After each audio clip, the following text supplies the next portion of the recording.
આ પાઠની પરંપરા છે ને એ તો મહાપુરુષો કહે છે કે સૂર્ય નહોતો, ચંદ્ર નહોતો, ધરતી નહોતી, આકાશ નહોતો, કાંઈ નહોતું, તેથી પાઠ હતો.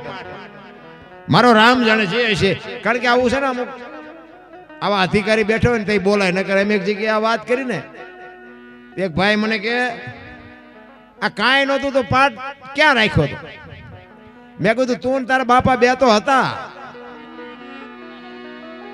કારણ કે સમજણના ઘરમાં પહેલા તો આવવું પડે. સમજણ જ્યાં સુધી નથી ને ત્યાં સુધી બાપુ આ વાત જ ન સમજે. કારણ કે અમે અમારા વિડીયોમાં ક્યારેક જોયું ને મને કોમેન્ટો કરી હોય કે શું આ બધા રિયા રાંગા મારતા છે. ત્યાં અમે રાંગા મારી છે ને અમને બોલાવે છે ને તું એટલો બધો ડાયો છો, ચમ ઘરે છો, કેમ નથી બોલાવતા? સમજણના ઘરમાં આવવાની જરૂર છે. રામદેવજી બાપુ સોમુખે બોલેલા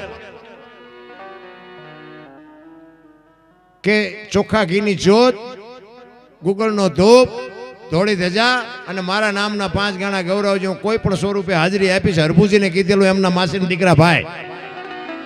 તમને ભરોસો હોય કે ન હોય, બાકી આ ક્યાંક બેઠો હોય ને બેઠો હોય એ અમને 100% ગેરંટી છે. તમને ન દેખાય તમારો પ્રશ્ન છે.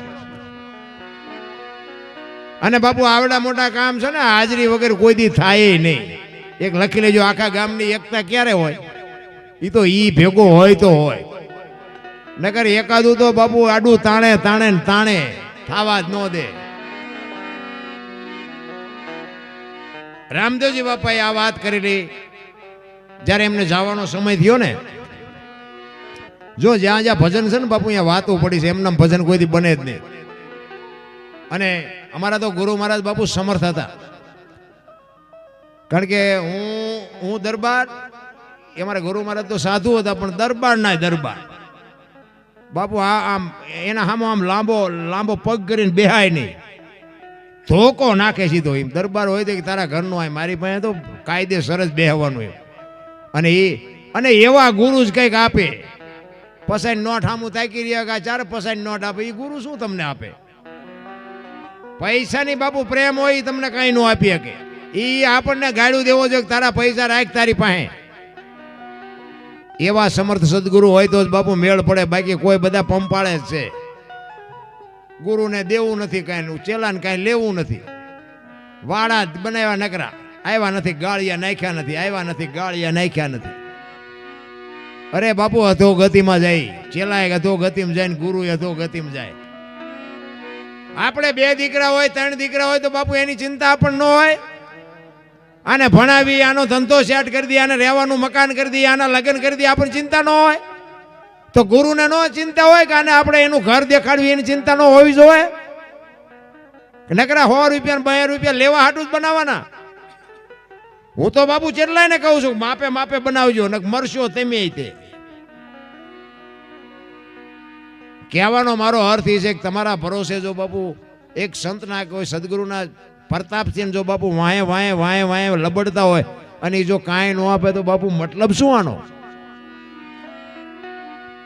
જ્યાં ભજન છે અહીંયા વાતું છે. એમના ભજન કોઈથી બને જ નહીં. રામદેવજી બાપાએ એમના કુટુંબ પરિવારને ભેગા કરીને કીધું કે ભાઈ અહીંયા હવે મારે સમય થઈ ગયો છે અને મારી તૈયારી કરો. અને એક વાત એમને કરેલી કે દુનિયા ગમે કે મારી સમાધિ લેવાઈ ગયા પછી સમાધિને ખોલવાની વાત ન કરતા. 3જી પેઢીએ પીર થાય. અને કામ પૂરું થઈ ગયું. હરભુજી એમના માસીના દીકરા ભાઈ ને એમને કોકે કીધું કે રામદેવજી બાપા સ્વધામ ભૈયા ગયા. તેથી ના પાડે છે. કીધું વચનનો પાકો માણા મને કીધું છે મળ્યા સિવાય જઈશ નહીં, કોઈ દી જાય જ નહીં. બધા કહેવા મને નહીં કે નહીં, ખોટી વાત. હું અહીંયા જાઉં ઘોડો લઈને, હું નજરે પાકું કરું પછી હા. અને હરભુજી આવે અને સીમાડે આવ્યા ને બાપુ રામદેવજી બાપાના ઘોડા ચરે. રામદેવજી બાપા બેઠા છે ત્યાં હરભુજી આવ્યા. 2 બથું ભરીને ભેટ્યા. એ કે મેં તો આવી વાત સાંભળી હતી. હરભુજીએ વાતનો ઘોડો ટોળો કરીને આ તો જગત છે, ગમે એ વાત કરે. બે આપણે કહુંબો નથી પીધો ઘણા ટાઈમથી. અહીંયા બાપુ હરભુજીએ ભજન કરેલું કયું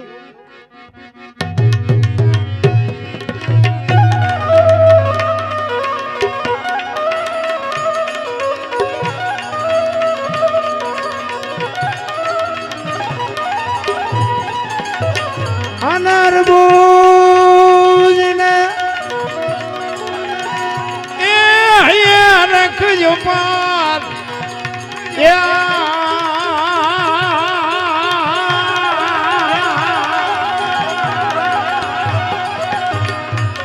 ઘોડલા રે ચરંતાને આ દીઠા એ રામ પીર ના રે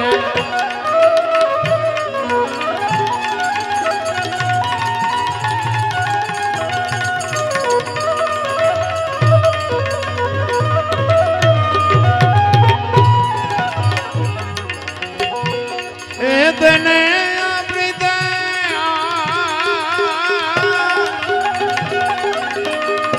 આ ભાઈઓ એ પરતમ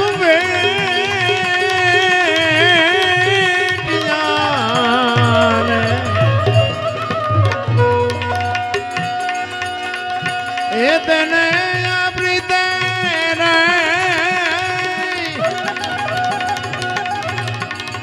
એ ભાઈઓ દોનું એ બે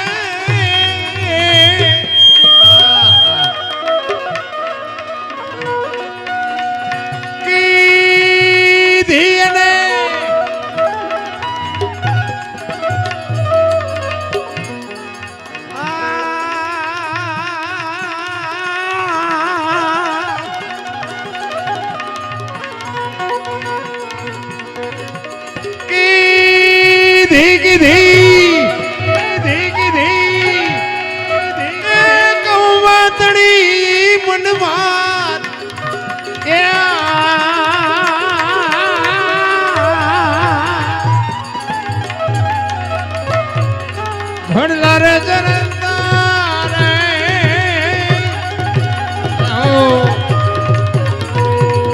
એ દીઠા રામા એ પીર ના રે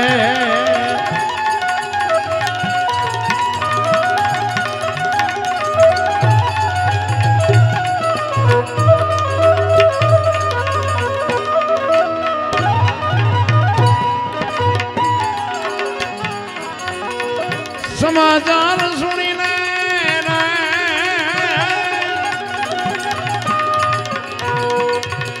એ માનવ મેળો એવો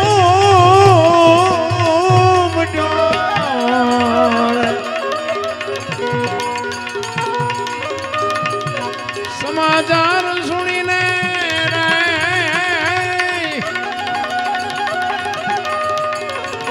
એ માનવ મેળો એવો મોટો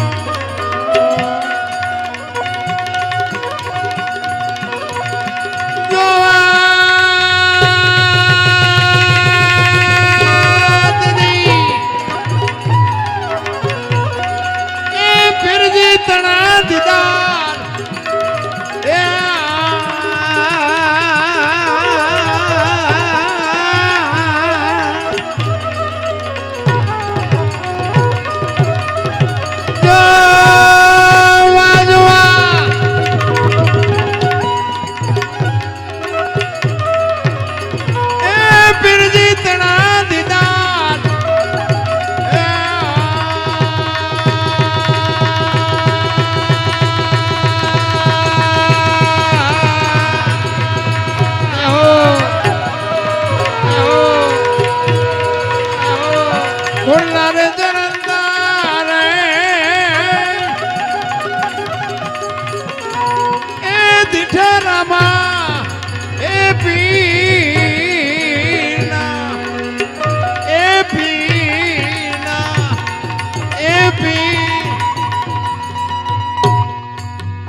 આખો ડાયરો બાપુ હરભુજી ઘોડા ઉપર બેહીને આવ્યા.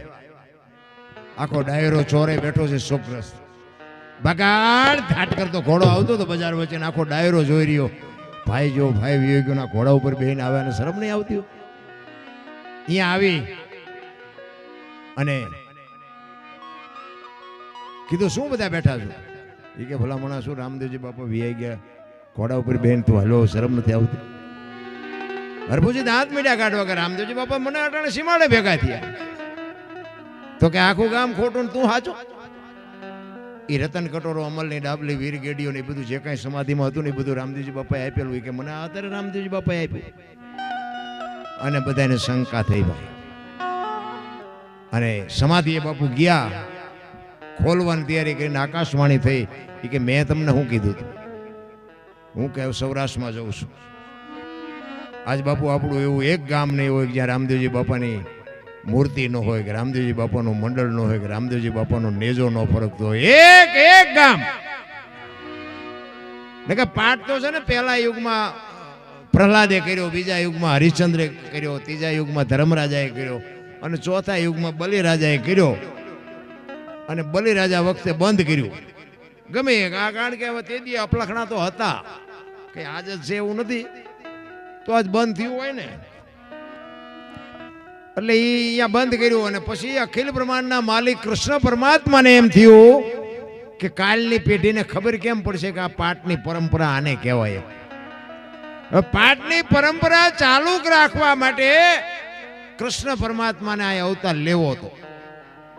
પણ હવે લે ક્યાં? ઘર તો કંઈક એવું હોવું જોઈએ ને, સંસ્કારી કોઈ ભજનાનંદી ઘર હોય તો આવે ને જન્મ લઈ. એમાં બાપુ આ અજમલ રાજા અને રામદેવજી બાપાનો ભેટો થઈ ગયો. આખી દુનિયા જાણે છે એ ભેટો થઈ ગયો. અને રામદેવજી બાપાને આવવાનું તો હતું જ. અને રામદેવજી બાપા આવ્યા પછી બાપુ આ પાઠની પરંપરા ચાલુ રાખી. પણ કહેવાનો મારો અર્થ શું છે? 4 યુગમાં, પેલા યુગમાં કે હાથી લાવ્યા હતા, હોનાનો પાઠ હતો પ્રહલાદ વખતે. બીજા યુગમાં હરિચંદ્ર રાજામાં ચાંદીનો પાઠ હતો અને ઘોડો લાવ્યા હતા. એટલું ઘટ્યું, હોનામાંથી ચાંદી ઓછું થયું, હાથીમાંથી ઘોડો ઓછું થયું. ત્રીજા યુગમાં ધર્મરાજામાં ત્રાંબાનો પાઠ કર્યો અને ગાય, કૌલી ગાય લાવ્યા, ઈથી ઘટ્યું. અને ચોથા યુગમાં બલિરાજાએ માટીનો પાઠ કર્યો અને બકરીને લાવ્યા, અજિયા, ત્યાંથી ઘટ્યું. અને ત્યાં બાપુ બંધ થયું બધું. એટલે પાઠની પરંપરા જીવતી રાખવા માંડે અખિલ બ્રહ્માંડના માલિકને અવતાર લેવો પડ્યો. ને ઈ જ આ રામદેવજી બાપા, કૃષ્ણ પરમાત્મા, ઈ જ પોતે રામદેવ. હું તો એમ કહું છું કે બાપુ નાભીથી તમે અવાજ મારો અને આજ કામ ન થાય. તમે જોવો તો ખરા, વાણિયાના ને મારી નાખે ચોર. અને એક વાણિયાણ વગડામાં બાપુ રાલ પાડે અને ઘરેથી ઘોડો લઈને નીકળે અને એ વાણિયાને કે હું આવું છું બાપ. તમે જો આ પરજા. હું તો એમ કહું કે તેથી નહીં, આજ આવે, આજ નો આવે એવું નથી, પણ આપણો અવાજ જ ઈમાયેલો નથી. ને કે હું તો એમ કહું કે રોડ માથે કોઈ જુવાન દીકરી હાલી જતી હોય અને કોઈ લુખો લફંગો માણા એનું બાવડું પકડે અને કદાચ દીકરી રાયડું પાડે અને એમાં ખેતરમાં કોઈ પાણી વાળતો અને સાંભળી જાય અને પાવડો લઈને આવે ને ઓલાને 2 પાવડા નાખે, નથી લાગતું કે રામાપીર પોતે આવ્યા એવું નથી લાગતું? કે પા તો ઘોડો હોય, લીલો ભાલો હોય ને માથે મુગટ હોય તો જ માનવાનું? અરે મારા રામ, આ તમારા ને મારા શ્વાસા હાકે છે, ઈ જ હાકે છે. કોણ હાકે છે ઈ તો જોવો પડે. ગંગા સતીની વાણી કે 21,600 શ્વાસા, 1 મિનિટના 15, 1 કલાકના 900, 12 કલાકના 10,824, કલાકના 21,600 થાય. જેને ગણવા એને ગણી જુઓ. પરફેક્ટ હિસાબ માર્યો ભલામણા. બોલે બીજો નહીં, પરમેશ્વર છે પોતે. અકલ મઠા અવળા મથે બહાર જઈને ગોતે. મારો અવાજ તમારા કાન સુધી આવે, ઈ સંભળાય છે, દેખાય છે? ઈ દેખાતો નથી ને, ઈ જ છે. એટલે કીધું ભાણ કે તું ભટકીશ નહીં, મથી લે તારા અંતરમાં ઠીક કરીને બેહી જા, પછી કરવું પડે નહીં કાંઈ ન કરવું પડે. હા, અમે આ બોલ કર્યું છે, શું મારી પાસે કેસેટું ગોઠવી છે? આ ચાથી આવે બધું. અને પાછું તમને તમે બધા અમે વાત કરી તો તમે બધા માથે હાલો કે સાચી વાત, સાચી વાત. તો તમને બધી ખબર તો છે જ, તો પછી આ રાગડા દાણવાની જરૂર શું? કહેવાનો મારો અર્થ, એક ઘડી આથી મેં પુનિયા તુલસી સંગત સાદગી કટે ગોટી અપરા 24 કલાકમાં કાંઈક કરજો. બાકી તો પછી સવારે તમને આમ મજા આવી હોય તમે એમ કહો બહુ મજા આવી, બહુ મજા આવી. પણ કે યાદ રહ્યું કે ના, યાદ કઈ ન રહ્યું. હોરું જીવો તો શું મતલબ આનો? યાદ જો કઈ ન રહે જીવનમાં ઉતે. હું તો એમ કહું છું કે બાપુ, આ મેં હમણાં કથાની વાત કરી ના ઘોડે, ઘરનો વિખવાદ બાપુ જો અંદર ને અંદર મટી ન જાય તો કોઈ બાપુ આનો મતલબ જ નથી. કોઈ ભજનનો મતલબ નથી, કથાનો મતલબ નથી, ધૂનનો મતલબ નથી, કાંઈ નથી.